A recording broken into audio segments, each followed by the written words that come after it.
Hi friends, this video shows how to download and install software update. Please don't forget to subscribe this channel. Please like and share the video.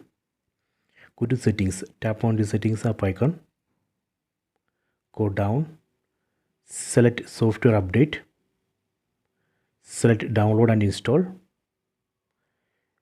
You can see it shows that update ready to install. This phone automatically downloaded one update. That update we can install. If you want to check what is included in this particular update, you can read this. So from here you get an idea what are the issues fixed, so what are the updates and those details. If you are okay with this particular update, you can tap on this install now button, so that way we can install this update into this phone. If you want to install this update later, you can use this schedule install option. That way we can schedule the installation. So this way we can download and install software update. So I hope you have enjoyed this video. Please check it.